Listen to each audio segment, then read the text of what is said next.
Hey everyone, on today's episode of the Security Swarm podcast, I've got Umut Alemdar back on the show, and we're going to be wrapping up 2023 by talking about our December monthly threat report here at Hornet Security. So every month we do statistical analysis of email-based threats, most impersonated brands, malicious file types used in email attacks. We take some industry news as well and provide some commentary. So this month we're talking about zero-day vulnerabilities from Microsoft. We're talking about processor flaws in Intel and AMD CPUs and lots more coming up on today's episode of the Security Swarm podcast.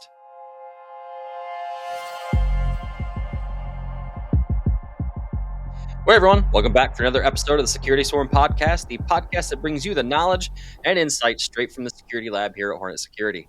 As always, I'm Andy Zerwitz, your host, and with me I've got Umut Alemdar. How's it going, Umut? I'm fine, thanks for having me, Andy. Yeah, definitely. It's always good having you here. And this is our last episode for 2023. I want to say we've done 34, 35 episodes. I'm supposed to know this. So somewhere in that area, we've done that many episodes this year. And I think if I had a little trophy to give you, you're probably our most frequent guest on the show this year. So congratulations, my friend. Yeah, thank you very much. So the trophy's in the mail. I don't know. Maybe it'll make it before Christmas, right? Anyway. Yeah. So I feel honored. Well, that's good. That's good. I'm going to have a trophy made up now just for the fun of it. But anyway, well, I figured we would wrap up with our monthly threat review episode for the month of December. And for those that aren't familiar with what this episode is, we do this episode every month where we look at the monthly threat report that's put out from the security lab here at Hornet Security. Every month we look at our data metrics for our security services. We look at the cybersecurity news from the month, and we provide commentary, provide some recommendations, some expert comments, et cetera, et cetera.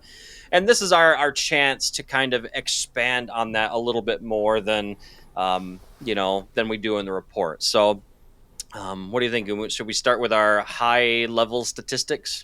Sure, let's do it.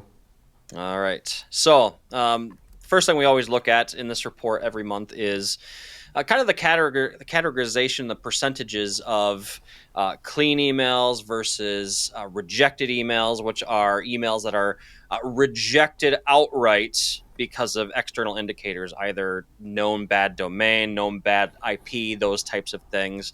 We also look at threats, advanced threats. We also have a spam categorization as well. And what we saw during this particular data period is that the malicious emails categorized as threats and advanced threats are slightly down, but we saw an increase in those malicious emails kind of categorized as spam. Really we see this as kind of during the holiday periods, the amount of what I would classify as low effort, easily detected email threats are up. And Umut, you can provide more commentary on this than I can, but I have to believe this is because it's the holidays and threat actors want to flood the zone with as much possible clickable links as they can get, right? Yeah, absolutely. So we see this from year to year. It's always starting during the holiday season, usually at the end of October. We see way more spam emails than threat emails initially, but often between the spam campaigns, we also see more creative use within the threat campaigns. So something that has been quite common in recent years until the takedown was Emotet started sending out emails, for example, always during the holiday seasons, trying to deliver as many malware to victims as possible. But we also saw other creative uses of some techniques like QR codes, and we are going to go to a data point that's quite exciting a little bit later. Usually during the seasons we see a mix of spam and threat emails. Q4 is a huge business for many companies, but it's also a huge opportunity also for threat actors. Definitely.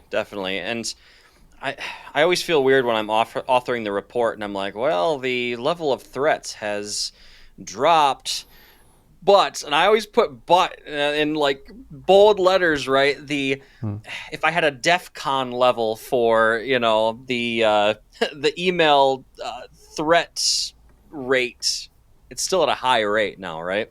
Yeah, absolutely. So, well, the next item that we're looking at in our statistics every month is what types of files are being used within emails, malicious emails, to deliver payloads, right? And what we saw is that HTML file usage is up, as well as PDF file usage is up. And I know we've probably talked about this a little bit on this show before, Umut, but for those folks that may not have heard that commentary, can you kind of give us a rundown on why you think we're seeing an increase in both those file types? So in general, PDF and HTML files are supported by many clients, right? So you can open HTML and PDF files in any kind of web browser, Firefox, Chrome, Safari, Edge, and so on. It's supported by various software. You can also open these files on lots of operating systems, right? So on macOS, Linux, and also Windows, and on Android too. So this is why these kinds of file types are often used for delivering phishing links, but also for delivering malware. What we have to keep in mind is the complex nature of these file types. So they support JavaScript to execute code dynamically when you open the files. So this is also something that PDF files support, for example. But you can also smuggle code using these file formats. So because of this, I believe we will, going forward, PDF and HTML files will always be the top used file types for malicious attacks. If this changes, it will be quite exciting, because in that case, we probably have a new kind of threat actor coming up. Right, right. Exciting for us. Maybe not exciting for Absolutely. for the targets, right? But Yeah. just one side comment on my side. Every time I see that PDF file usage is up, I always think to myself, like, how much longer are we going to continue using PDF files? I mean, they've been around forever. They're useful, sure, but I don't know. Maybe it's because I've been listening to a podcast lately where they've been talking about Flash Player. If you remember the old Flash Player Oh days, yeah. right? Or as the security community has jokingly called, the Microsoft Security Dehancer, right? Because it's such a bad product for security. Anyway, I don't know. Just a side comment, I guess. PDF files. I'm surprised that we're still using them as prevalently as today as we always have been. But anyway. I wasn't going anywhere in particular with that, but just a side comment. Well, the next area that we look at is our industry threat index, and that's where using our data, we can kind of tell which industry verticals are being targeted more than others. And in no surprise, given that we're coming into December here, well, we are in December as of the time of this recording. We saw that every single industry had an increase in the threat index, with the exception of the transport industry, strangely enough. So basically what that means is there is a higher ratio of threats in email as opposed to clean emails being levied at basically every industry other than transport. What are your thoughts on this data point, Yumu? Yeah, so this ties into what we discussed earlier, right? So we are now in the holiday season. The amount of unwanted spam and also threat emails rise during the holiday season, and we see this across the industries, right? So I'm not sure how to handle the anomaly with the transport industry. Maybe they are a little bit lucky in this specific case in our data point, or it's an anomaly in our data. However, we just see a tremendous increase of threats across all industries, and this is something that companies need to take into account when thinking about how to deal with this threat landscape, but also on how to educate the people during the holiday season. Right. Which is a nice segue into our next data point as we look at brand impersonation. And DHL, the shipping company, remains, and it's been at the top of the list for like the last 5 months now. Um, it especially makes sense now, right? Because uh, again, I always use my own house as an example. I have jokingly started referring to the area near my front door on the inside of the house as the shipping department, quote unquote, because I I think we've been doing all of our Christmas shopping this year via packet via shipping and online orders. So it literally looks like I have a shipping department in the front of my house. I think that's common for a lot of people this time of year. So it makes sense why we see DHL at the top of the list there. We've also been seeing a lot of M365 brand impersonations as well, and we'll Mhm. dive into this a little bit. But before I get to that, is there anything you want to add on the DHL portion of that statistic? You mentioned the reason for the DHL brand impersonation already. So, I mean, during the Black Week, so in general, I have the feeling that the Black Week should occur always in the last week of November, but companies start earlier and earlier and earlier and so on. Every year, Yeah. it's earlier every year. Yeah. And however, fishers also know this, right? So given that you always expect packages at your front door, they impersonate the brands, sending out these notifications and so on, trying to catch as many victims as possible. Something that I also want to mention is the second highest impersonated brand, Volks and Raiffeisenbank. This is a large bank in Germany, in Europe specifically. And so this is not an anomaly that they are on the second spot. We saw this also 2 years ago. The brand was impersonated in the first biggest major QR code phishing campaign. And we see this since then in always around the beginning of December.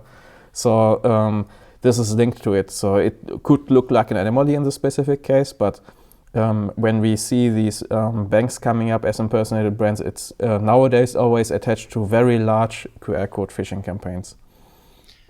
That's interesting. And you and I and Yvonne Bernard, one of our other guests, our other guests on the show, we did a webinar last week on this, and we talked about this point a little bit in regards to our annual cybersecurity report. And I'll link to the recording of that webinar in the show notes for those that are interested to check that out. But I think what we talked about in that discussion that I think is just really interesting is that we as a society have become accustomed to, oh yeah, there's a QR code, let's scan it and think nothing of it. And I feel like for your average Joe user, when they see a QR code show up in email, they've gotten so used to using QR codes, it almost adds an air of legitimacy to the email, right? Like, okay, this looks legit. Yeah, they put a QR code here and get their phone out and scan it. Not to mention the threat that you have just scanning random QR codes at restaurants, or another one of our podcast guests, Matt, he also mentioned as well that there was a QR code scam happening in the UK where people had taped their own malicious QR code over the QR code in an airport. You scan that QR code to pay for parking. So they had fashioned their own payment website, and they were siphoning off the parking fees, right? So it's a problem, and I feel like a large portion of the population doesn't realize it's a problem, right? So what are your thoughts? Yeah, absolutely. So there are always some legit cases of QR codes, and people are used to these Right. specific cases. They are not used that QR codes can also be used for malicious purposes. Because of that, they always have a positive context to QR codes, right? It's always convenient. You just pull out your smartphone and then you scan the QR code. And with QR codes, the user is also missing something that we have when we work in the Outlook client, when we can see the link and so on. Usually the first thing that someone who is very aware of threats does is they move the cursor over the link, right? So to check if it's actually the the true target, the true destination of the link.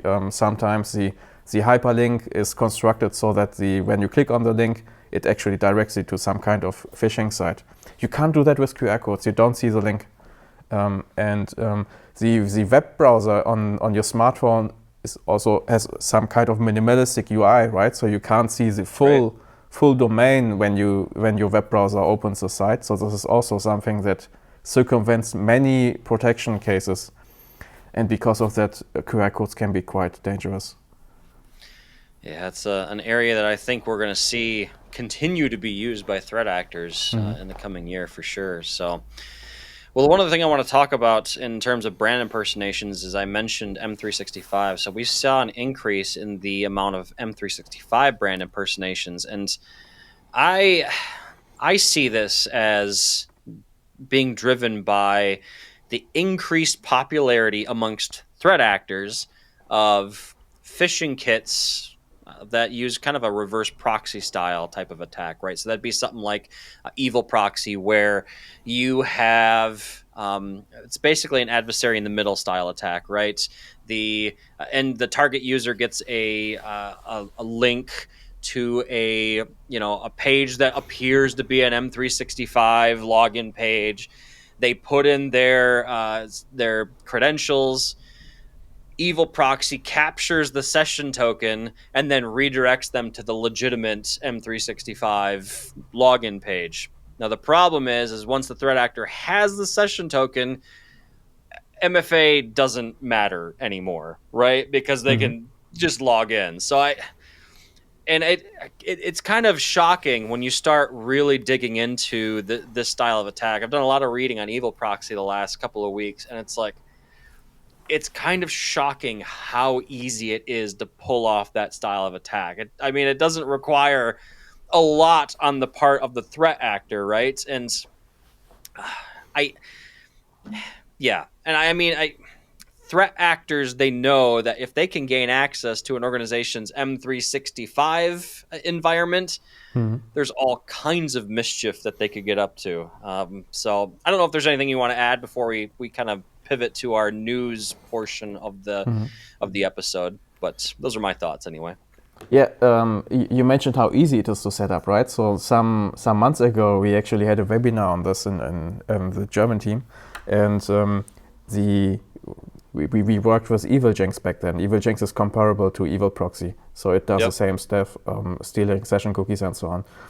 And we instructed a sales guy to set this up, and he managed to do the setup within 5 to 10 minutes. So it's super simple, right? So someone who is not tech savvy managed to set it up within a few minutes. Now imagine what someone who is tech savvy can do with this kind of framework.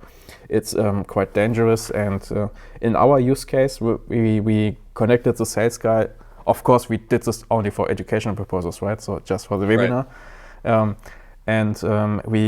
We even went a step further. We added an automation when the victim falls for our phishing site. So in our demo, we connected to the Graph API using the session of the authenticated administrator, and we silently created another admin account in the background for us, so that we could log into the M365 panel and so on. So this is something. Your persistence.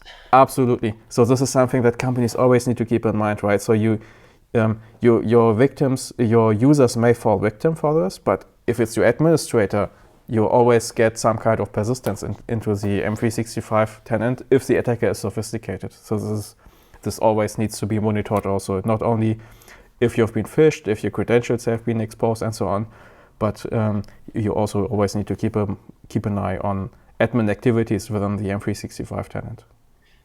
Right. You bringing up persistence in M365 for threat actor makes me think of an episode that Paul Schneckenberger and I did regarding malicious OAuth applications.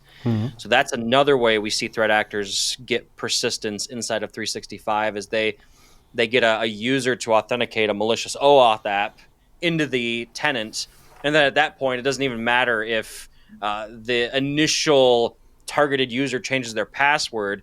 the OAuth app has been giving credentials into the environment, and they just utilize that to launch their attacks and use that for persistence. So it's excuse me. So again, that's another thing. I feel like there it isn't really well known in the industry. I feel like, all these different methods for setting up persistence in 365, and maybe it's one of those things where ignorance is bliss, right? But um, people probably should know. So I'll link that episode in the show notes for folks that want to check that out. But that was a good conversation as well too. So, well, in terms of security news, we had a couple of big things kind of happen in the month of November. The one I want to start with is we saw that the Idaho National Laboratory, which is a nuclear research facility here in the U.S., was breached by hacktivists, essentially. Now, this laboratory is run by the U.S. Department of Energy, and basically the threat actors gained access to employee records and leaked them on the dark web, right? And so when I look at, like, okay, what's the fallout? Okay, maybe I shouldn't use the word fallout when I'm talking about an attack on a nuclear research facility, but well, the ongoing threat from this is the fact that, okay, now threat actors have additional information that they can use to launch future attacks, right? Um, and I guess the other thing this makes me think of, and part of the reason why I put it in the report, is we've spent a lot of time talking about how the governments of the world seem to be losing patience with all of these different um, uh, uh, breaches and vulnerabilities. And I mean, we talked about a couple of episodes ago about solar winds. There's now active litigation happening against solar winds and their CISO directly because of the stuff that happened with Sunburst back in 2020. I think that episode was with Eric Siren and I. We talked about that. I'll put that episode in the show notes as well too. Granted, fraud was involved, and that's being driven by the SEC here in the U.S., but still. Government agencies are losing patience for this type of stuff. And when a nuclear research lab is targeted, it doesn't help things from that regard. What are your thoughts, Umut? Yeah, if we also look at the track record of the hacking group that conducted this breach, in the past they also managed to leak the data of NATO's employees. And Right. I also think they were involved in Atlassian's big leak. And we always have to think about, okay, they didn't target any production system, right? Their primary target has been HR-related systems, so employee data, meaning names, telephone numbers, email addresses, Yep. birthdays, and so on. And this kind of data can be used to exfiltrate more kind of data, right? So you Yep. can use this data to impersonate actual employees. You can actually create social graphs between the employees because you can more or less outline the departments, the teams, who works with whom, who reports to whom, and so on. And this helps to map out things and start sophisticated phishing attacks, targeted phishing attacks that usually end up successful because people Right. are not used to that kind of sophisticated attack when the attacker already has lots of relevant data points. So this can be quite dangerous for the victim. You mentioned in the report also that now governments worldwide start looking into this, right? So, and you specifically also mentioned the EU. The EU has, and also the US have very comprehensive security programs. But nonetheless, these kind of breaches always happens, right? So Right.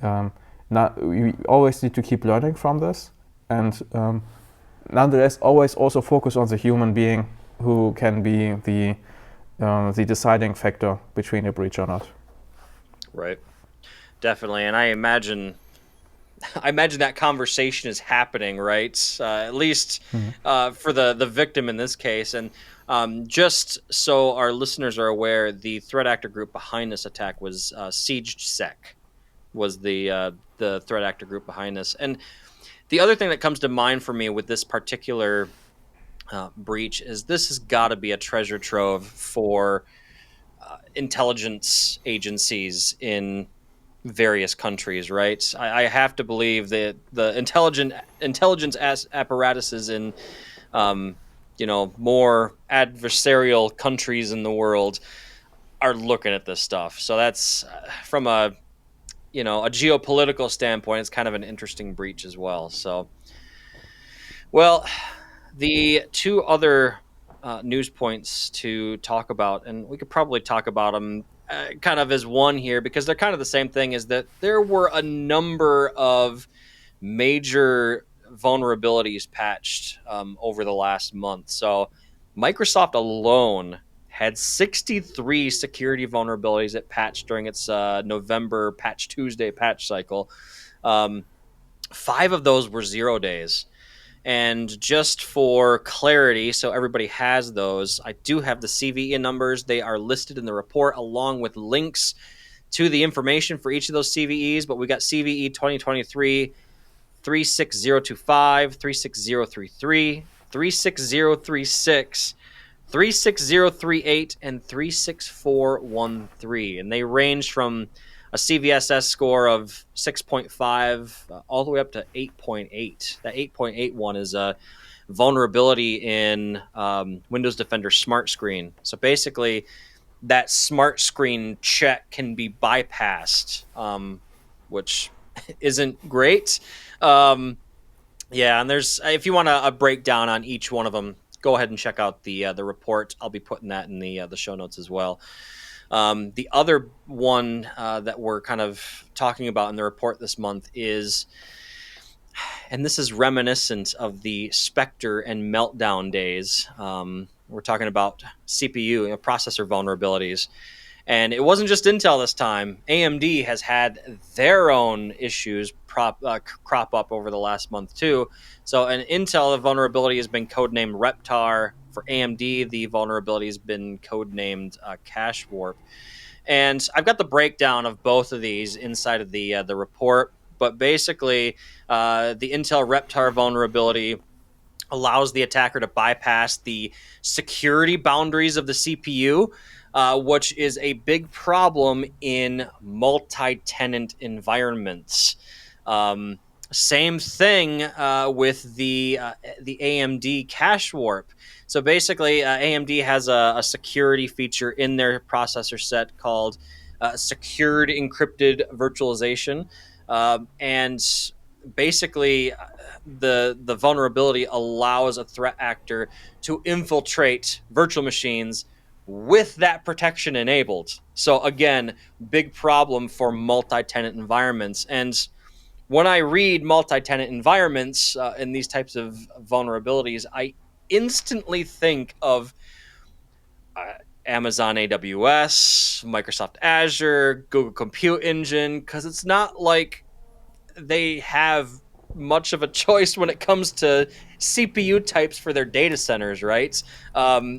So I think about public clouds when I think of processor vulnerabilities like this. But that said, both parties, Intel and AMD, both have issued code updates that resolve these issues. But now the world, the race begins, right, between the defensive teams that have to get all these patches rolled out and the threat actors that are trying to make use of them. Any particular thoughts on this point, Umu? I think you summarized it quite well. At this point, I'm just super happy that I don't have to manage any infrastructure. So, Oh, I know, I but, know. yeah, but our colleagues have to deal with this. So this is critical, comparable to other CPU-related vulnerabilities, and maybe one of the reason why Microsoft and the other bigger vendors like Google and so on tend to switch to or want to switch to own proprietary CPUs, right? So Right. could be one of the reasons.